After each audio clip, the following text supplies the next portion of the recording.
اپنے بچوں کی پرورش کر. اپنے بچوں کو ضروری نہیں صرف یہ نہیں کہ مدرسے کے حوالے کر دیا, اپنے بچے کو یہ نہیں کہ 5-5 4-4 ہزار فیس والے اسکول کے حوالے کر دیا. یہ سارے علماء اکرام بیٹھے ہیں, اولاد کی تربیت پہ علماء لکھتے ہیں, فرمایا جب بچے کی عمر 10 سال کی ہو, 10 سال سے لے کے 21 سال کی عمر تک اپنے بچے کی طرف آنکھ کی گھوری, آنکھ کا آئینہ ایسا رکھ جیسے شکار کے اوپر شکاری پنجے گاڑتا ہے. اپنے بچے کے رہن سہن پہ, اٹھنے بیٹھنے پہ, بولنے چالنے پہ, جہاں وقت گزار رہا ہے, رات کو اٹھ کے دیکھا کر کروٹیں بدل کے کس کروٹ سو رہا ہے, دن کے اجالے میں دیکھا کر قدم اٹھا رہا ہے یا بھاگ کے دکھا رہا ہے, اپنے باپ سے کچھ چھپا رہا ہے یا ظاہر کر رہا ہے. اگر 10 سال سے لے کر 20 سال کی عمر تک تو اپنے بچے کا ساتھ دے گا, کعبے کے رب کی قسم بچہ قبر تک قرآن سناتے تیرا ساتھ دے گا.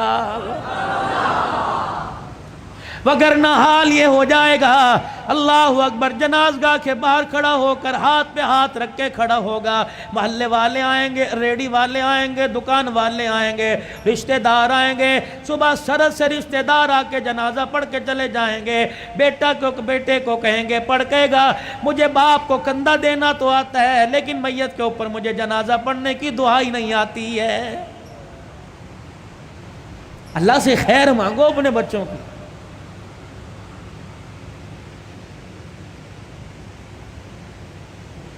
یہ تمہارے ملتان کے اندر مولانا سمیع اللہ ربانی رحمت اللہ علیہ کا انتقال ہوا.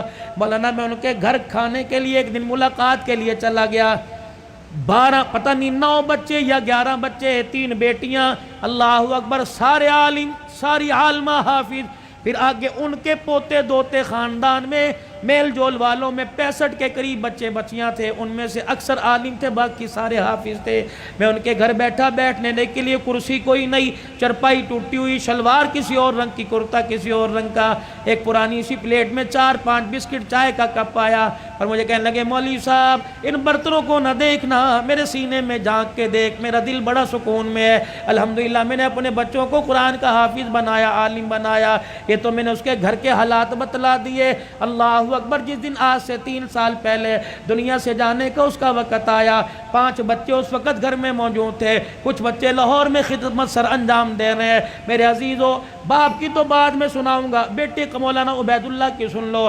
عشاء کی نماز پڑھائی, سلام پھیرا, کہنے لگے اللہم انت السلام و منک السلام تبارک ربنا و تعالیت یا ذا الجلال والاکرام وصلی اللہ تعالی علی رسول خیر خلقی محمد وعلی آلہ وصحبہ اجمعین برحمتک یا ارحم الراحمین. یوں منہ پر پھیرے ہاتھ, یوں بیٹھ گیا. لوگوں نے ہلایا, فرمایا اب کھڑا نہیں ہوگا, اب تو قیامت کی صبح کھڑا ہوگا. لے اتنی جلدی مر گئے. جو کام کرتے مرے گا وہ کام کرتے اٹھے گا. قیامت کا دن ہوگا, اللہ اسے عشاء کی نماز کے وقت مصلی سے اٹھائے گا. اب باپ کا حال, مفتی سیف اللہ صاحب, میں تعزیت کے لیے گیا. مجھے کہنے لگے مولانا ابا جان کا انتقال کیسے ہوا؟ 1:15 بجا تھا. ابا جان نے کمرے میں شور کر دیا, امی اٹھ کے آ گئی, میں اٹھ کے آ گیا, بھائی دوسرا اٹھ کے آ گیا. کہنے لگے عبید اللہ کو بلا لے, عبداللہ کو بلا لے, اور اسی طریقے سے کفایت اللہ کو بلا لے. جب 5 بھائی باپ کے کمرے میں 1 بجنے میں 10 منٹ تھے, ہم کمرے میں آئے. کہنے لگے بیٹو مجھے ایک جماعت لینے کے لیے آ رہی ہے. میں تیار ہو کے وضو کر کے بیٹھ گیا. میرے بچوں, میں نے قرآن تمہیں اس دن کے لیے پڑھایا تھا, آج مجھے سارے کے سارے سورہ یاسین پڑھ کے سناؤ.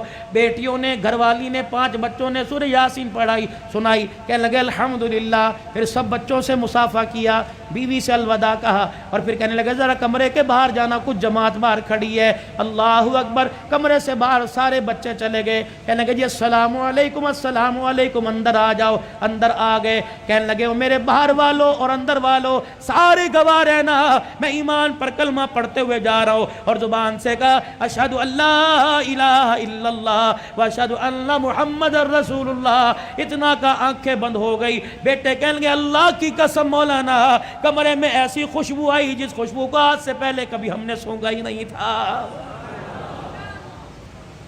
خیر مدارس کے اندر میرے عزیزو جنازہ ہوا، اللہ اکبر، کہنے لگے جنازے کے اندر عوام کا تو رش تھا، لیکن 2200 کے قریب علماء اکرام شیخ الحدیث موجود تھے۔